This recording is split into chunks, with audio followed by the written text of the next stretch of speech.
100 वर्ष पहिले यही गाउँका गुर्रा गाउँका चौधरीहरूले दाउरा काट्ने क्रममा यहाँ आएर दिनभरि दाउरा काटेर सकेनन्, ढाल्न सकेनन्। भोलिपल्ट आएर ढालौँला भन्ने भयो। भोलिपल्ट आएर हेर्दाखेरि घाउ जस्ताको तस्तै पुरेर जस्ताको तस्तै भयो। त्यस पछाडि अब त्यो देखिसके पछाडि खोज तलास भयो। योमा त के शक्ति छ, भूतवा बाबा के हो भनेर उनीहरूले आफ्नो आफ्नो भाषामा यसलाई खोज तलास गर्दाखेरि जरामा शिवका पाइन्छन्हरू देखिसके पछाडि त्यस पछाडिबाट यो इतिहास चाहिँ यो हो र भेटाएको चाहिँ अब यो भेटिसक्यो होइन। भेटिसके पछाडि यहाँ अब उनीहरूले भूतवा भने यहाँबाट भागेर गयो डराएर। अब पाहाडबाट पाहाडीहरू झरे। पाहाडीहरू झर्दाखेरि उहाँहरूले आएर हेर्नुभयो।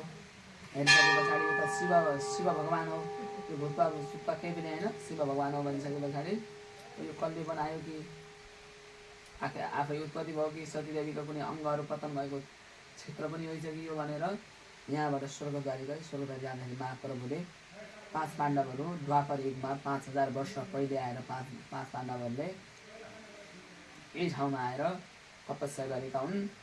उनीहरूले शिवलिङ्ग स्थापना गरेर गएका छन्। त्यसमा गएर हजुरले पूजापाठ गर्नुभयो भने तपाईँलाई कल्याण हुन्छ, तपाईँको गाउँ क्षेत्र समाजको सबैको हित हुन्छ भनिसके पछाडि त्यहाँबाट पूजा हुन थाल्यो।